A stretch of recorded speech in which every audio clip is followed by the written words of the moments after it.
ఓం నమో నారాయణాయ. భగవంతుడు దుష్టులను శిక్షించి సజ్జనులను రక్షించడానికి, ధర్మాన్ని స్థాపించడానికి ఈ భూమి మీద అవతరిస్తూ ఉంటాడు. వీటిని భగవంతుని అవతారాలంటాము. శ్రీ మహావిష్ణువు ధరించిన 10 అవతారాలు చాలా ప్రసిద్ధి పొందినవి. వీటిని ప్రపంచంన దశావతారాలుగా చెబుతూ ఉంటాం. ఈ దశావతారాల్లో మత్స్యావతారము మొట్టమొదటి అవతారం. మరి ఈ శ్రీ మహావిష్ణువు మత్స్యావతారాన్ని ఎత్తవలసినటువంటి ఆవశ్యకత ఏంది, వాటిని గురించి మనం ఇప్పుడు మాట్లాడుకుందాం.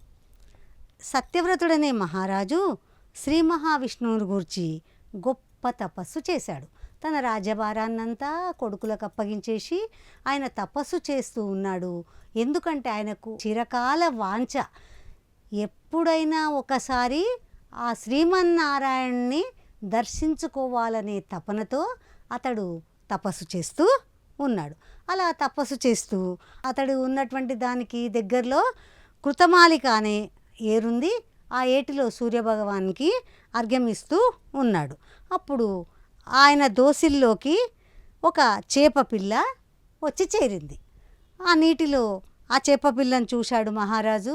దయతో అనుకున్నాడు, అయ్యో చేపపిల్ల నా దోసిల్లోకి వచ్చిందే, దాన్ని నీటిలో వదిలేద్దాం అనుకున్నాడు. అని అలా నీటిలో వదిలేయగానే చేపపిల్ల మనుష్య భాషలో మాట్లాడుతూ, రాజా, ఈ నదిలో పెద్ద పెద్ద చేపలు, మొసళ్ళు, ఇంకా ఎన్నో జలాచరాలు ఉన్నాయి. అవి నన్ను తినివేస్తాయనే నేను నిన్ను ఆశ్రయించాను అని దీనంగా పలికింది.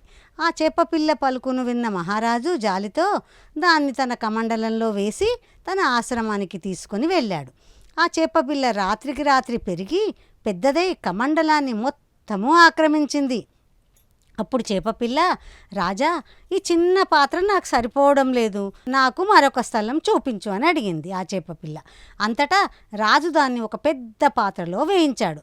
అది వెంటనే ఆ పాత్రను మించి పెరిగిపోయింది. అది గమనించి సత్యవ్రత మహారాజు ఆ చేపపిల్లను ఒక కొలంలో వదిలిపెట్టాడు.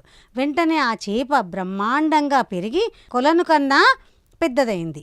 తర్వాత దాన్ని ఒక మహా సరస్సునందుంచాడు. కొంతసేపటికి ఆ సరస్సును మించి పెరిగింది. అలా పెరుగుతూ పెరుగుతూ ఒక రోజులోనే 100 యోజనాల ప్రమాణానికి పెరిగింది. ఆ మహత్యమును చూసి మహారాజు ఎంతో ఆశ్చర్యంతో ఆ చేపపిల్లతో మాట్లాడుతూ ఉన్నాడు. సత్యవతుడు 2 చేతులు జోడించి, స్వామి, మీరు సామాన్యులు గారు, సాక్షాత్తు దైవస్వరూపులు, మీ నిజరూపం చూపించి నన్ను కరుణించమని వేడుకున్నాడు. అప్పుడు చేపరూపంలో ఉన్న శ్రీమన్నారాయణుడు ఈ విధంగా చెప్తూ ఉన్నాడు, మహారాజా, నీవు చాలా పుణ్యాత్ముడివి కనుక నేను చెప్పే మాటలు జాగ్రత్తగా విను. సరిగ్గా ఇప్పటికి 7 రోజుల తర్వాత బ్రహ్మగారికి పగటికాలం పూర్తవుతుంది. ఆ సమయంలో మహాజలప్రళయం సంభవిస్తుంది. అప్పుడు ఈ 3 లోకాలు నీటి యందు మునిగిపోతాయి. అప్పుడు నేను నీ వద్దకు ఒక పెద్ద నావను పంపిస్తాను. ఆ సమయంలో నీవు భూమి మీద సమస్త సృష్టికి అవసరమైనటువంటి అన్ని రకాల వృక్షజాతుల విత్తనాలను, ఔషధ మూటలను తీసుకొని సప్త ఋషులతో పాటు ఆ నావలో ప్రవేశించు.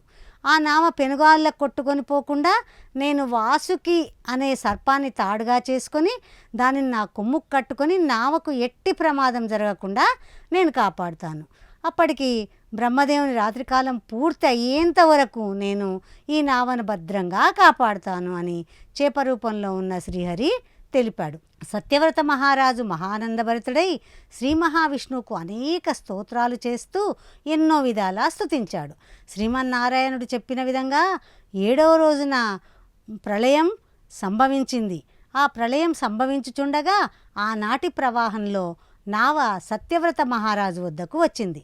శ్రీహరి చెప్పిన విధంగా సత్యవ్రతుడు సకల ఔషధాలను, బీజాలను సమకూర్చుకొని సప్తమహర్షులతో పాటు తన నావను ఎక్కాడు.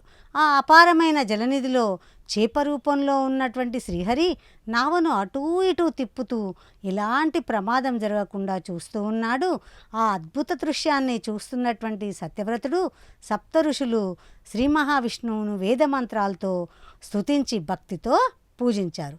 ఆ సమయమందే శ్రీమన్నారాయణుడు ఆత్మతత్వ రహస్యంతో కూడిన పురాణ సంహితను వారికి బోధించగా అందరూ భక్తి శ్రద్ధలతో ఆలకించి చరితార్థులైపోయారు.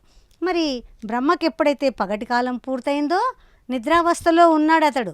అలసి నిద్రిస్తున్న బ్రహ్మదేవుని 4 ముఖముల నుండి ఉద్భవించినటువంటి 4 వేదశృతులను ఒక రాక్షసుడు, హయగ్రీవుడు అనేటువంటి రాక్షసుడు అపహరించి నీటిలో దాగున్నాడు. మరి అదంతా ఎవరు చూస్తున్నారు? చేప రూపంలో ఉన్నటువంటి శ్రీహరి చూస్తూ ఉన్నాడు.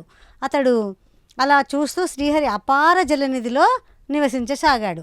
తన కొమ్ముకి వాసుకి అనే మహాసర్పమును తాడుగా కట్టి విహరిస్తూ సాంఖ్యాయోగక్రియ సమితమగు పురాణములను నావలోనున్న సత్యవత మహారాజుకు ఉపదేశించసాగారు. ఆ పుణ్యఫలం వల్ల ఏమైంది? అవన్నీ పురాణాలన్నీ వినడం వల్ల సత్యవతుడు వివస్వతుడైన సూర్యభగవానునికి శ్రద్ధాదేవునిగా జన్మించి, సూర్యభగవానునికి కొడుకుగా జన్మించి 7వ మనువుగా ప్రసిద్ధి చెందాడు. ఆ విధంగా ఆ ప్రళయరాత్రి ముగిసే వరకు జలచరకారుడైన శ్రీమన్నారాయణుడు ఆ జలమునందు సంచరించి తెల్లవారేలోపే హయగ్రీవుని వెదికి సంహరించి వాడు దొంగిలించిన 4 వేదాలను బ్రహ్మదేవుడకు ఇచ్చివేశాడు. సృష్టికర్త బ్రహ్మ మళ్ళీ సృష్టి చేయ తలపెట్టాడు. మరి ఇదే మత్స్యావతార కథ.